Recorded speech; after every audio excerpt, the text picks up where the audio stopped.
Aaj main tum ek ace insan ki kahani sunain wala hun jisn zindagi ku sabs bade mukkeo kon se bachaya, Sirf ek juth kusaher. My name is Arjun Malhotra, and 3 months ago, I was just another struggling medical student waiting for test results that would determine my future. I never imagined that a chance encounter with the CEO of India's largest hospital chain would change my life forever. If you're wondering how an ordinary guy like me ended up pretending to be married to one of the most powerful women in the healthcare industry, stay with me till the end. I promise, the twist will leave you speechless. If you enjoy stories of destiny, courage, and unexpected love, please like this video and subscribe to our channel for more life-changing tales. The hospital corridor was eerily quiet that evening. Most visitors had left, and only a few staff members hurried past, their footsteps echoing against the polished floors. I sat alone on a hard plastic chair outside the pathology lab, my fingers nervously tapping against my thigh. The clock on the wall seemed to mock me with its slow ticking. 8:45 p.m. The lab would close in 15 minutes, and I still hadn't received my test results.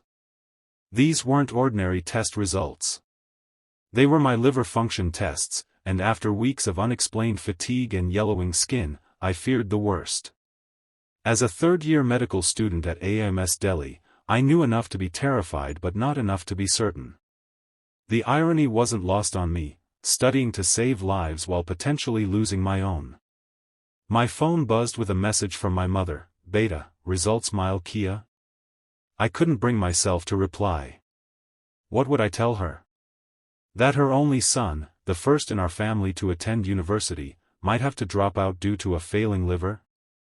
That the education loan we'd taken, mortgaging our small Dehradun home, might all be for nothing?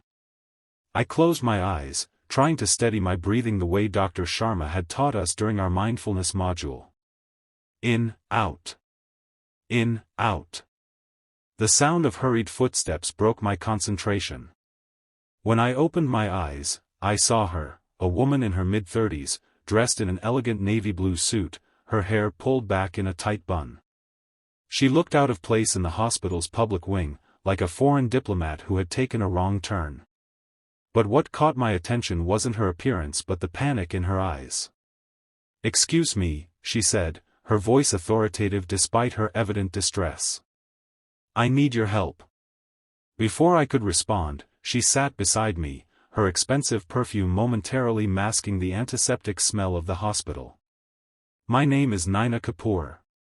I'm the CEO of Lifeline Hospitals."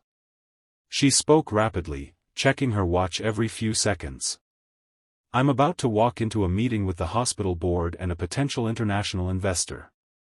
They're expecting to meet my husband." I blinked, confused.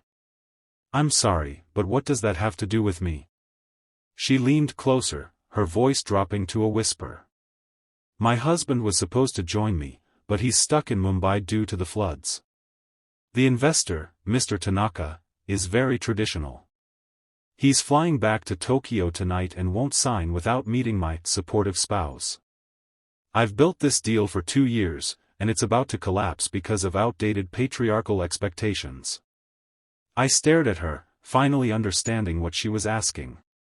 "You want me to pretend to be your husband?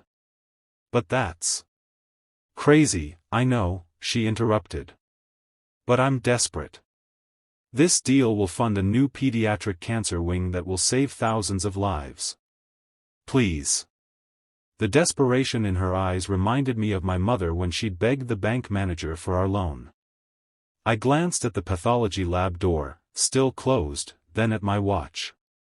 8:50 p.m. "I'm waiting for important test results," I explained. "I can't leave." Something in my voice must have revealed my fear because her expression softened. "Medical results?" I nodded. "Which doctor ordered them?"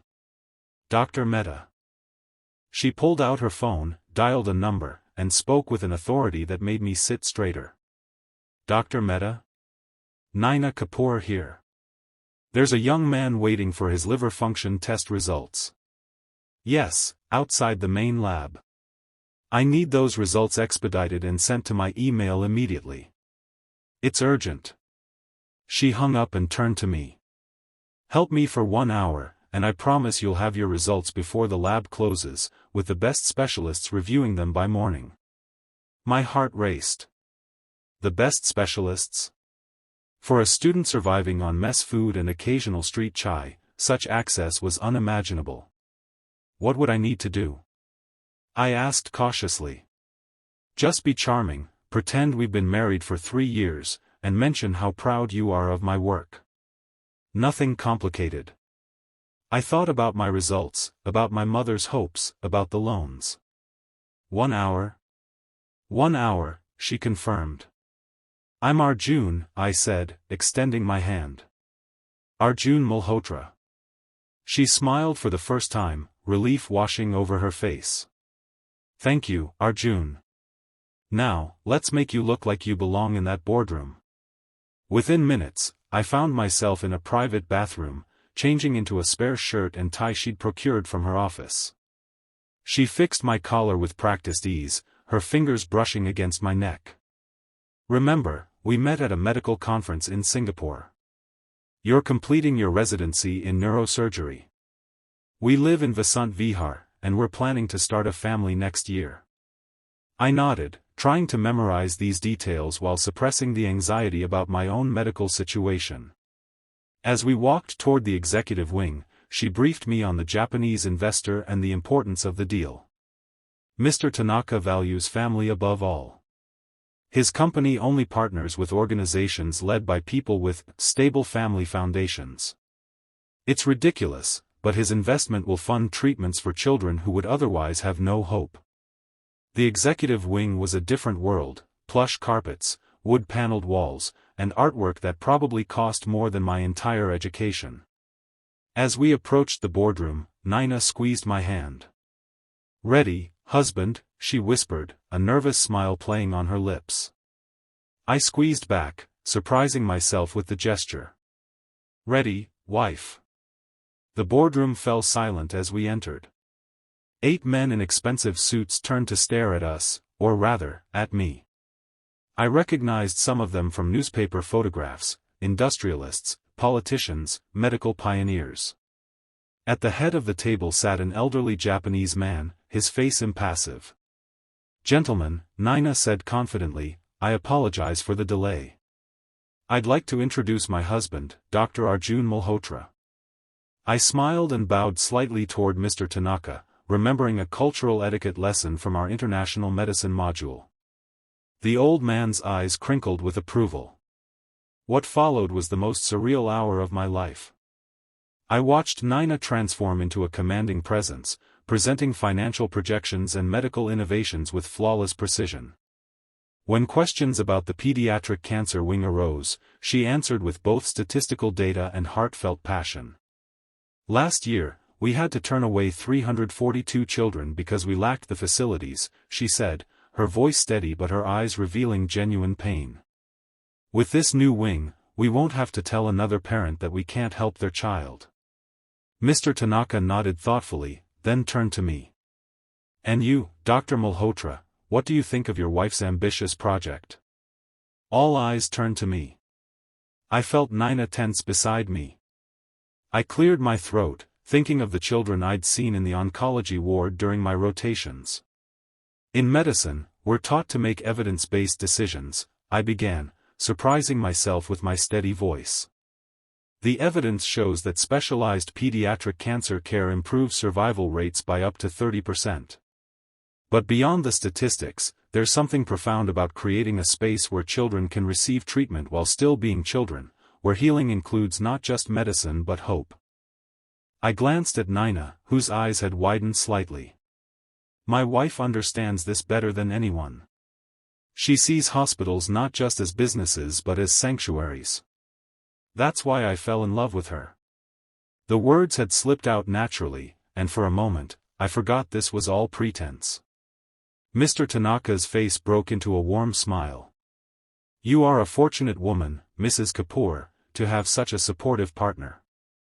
In my experience, great achievements require not just professional excellence but personal balance. He turned to his assistant and nodded. The assistant produced a document and slid it across the table. I believe we have discussed all necessary details.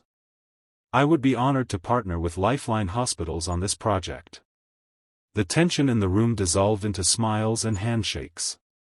As the board members congratulated Naina, Mr. Tanaka approached me privately. "Young doctor," he said quietly, "treasure what you have built with your wife. Success means nothing without someone to share it with." I nodded, guilt twisting in my stomach at the deception, even as I recognized the truth in his words. I had no one to share my struggles with, not my worried mother, not my few friends who were just as stressed with their studies. I had been carrying my fears alone. As the meeting concluded and the board members filed out, Naina's assistant approached her with a tablet. She read something on the screen, her expression unreadable, then looked at me. "Your test results," she said softly. My heart stopped. In the excitement of the meeting, I had almost forgotten why I was at the hospital in the first place. The reality of my situation came crashing back. "Can we go somewhere private?" I asked, my voice barely audible. She nodded and led me to her office, a spacious room with floor-to-ceiling windows overlooking the city lights. Delhi sparkled below us, millions of lives continuing while mine hung in balance. "Sit down, Arjun," she said, gesturing to a leather couch. She sat beside me, still holding the tablet. "I had our chief hepatologist review your results immediately." I closed my eyes, preparing for the worst. Would I have to drop out? Would I need a transplant? How would I tell my mother? "You don't have liver disease," Naina said. My eyes snapped open. "What?" "Your liver function tests show elevated enzymes, but the pattern isn't consistent with hepatitis or cirrhosis. The jaundice and fatigue are real, but they're symptoms of something else." She handed me the tablet. "You have Wilson's disease." I stared at the screen, reading the results with disbelief. Wilson's disease, a rare genetic disorder where copper accumulates in the liver and brain. Serious, yes, but treatable. Not a death sentence. With proper medication and dietary changes, you can live a normal life, Naina continued. "I've already scheduled an appointment with our specialist tomorrow morning." Relief washed over me in waves so powerful I couldn't speak. Tears blurred my vision, and I felt Naina's hand on my shoulder. "Thank you," I finally managed. "I don't know how to repay you." She smiled. "You already did. The deal you helped secure will change countless lives." As my emotions stabilized, curiosity took over. "Why did you choose me? There must have been dozens of more suitable candidates in the hospital." Naina leaned back, considering the question. "Honestly? You looked kind. And a bit lost. Like someone who would understand desperation." She paused. "Was I wrong?" I shook my head. "No. You weren't wrong." We talked for hours after that. I told her about my journey from a small Dehradun home to AMS, about my mother who worked double shifts as a school teacher to support my dreams, about my fears of failing her. Naina shared her own story, rising from a middle-class background in Lucknow, fighting gender bias in medical administration, building Lifeline from a struggling single hospital to a national chain. "My husband isn't stuck in Mumbai," she confessed as midnight approached. "We've been separated for a year. The board doesn't know yet. He couldn't handle my success." "His loss," I said simply. She smiled, a genuine smile that transformed her face. "Yes, I'm beginning to think so." As I prepared to leave, Naina handed me a card. "My private number," she explained. "For your appointment tomorrow. And perhaps, for coffee sometime?" I took the card, our fingers brushing. "I'd like that." Walking out of the hospital that night, I felt lighter than I had in months. My disease was manageable. My future, uncertain just hours ago, now stretched before me with new possibilities. 3 months have passed since that night. My treatment is working well, and I've returned to my studies with renewed purpose. Naina and I meet regularly, first for coffee, then for dinners, now for whatever moments we can steal from our busy lives. We're not pretending anymore, though we're taking things slowly, navigating the complexities of our different worlds. The pediatric cancer wing broke ground last month.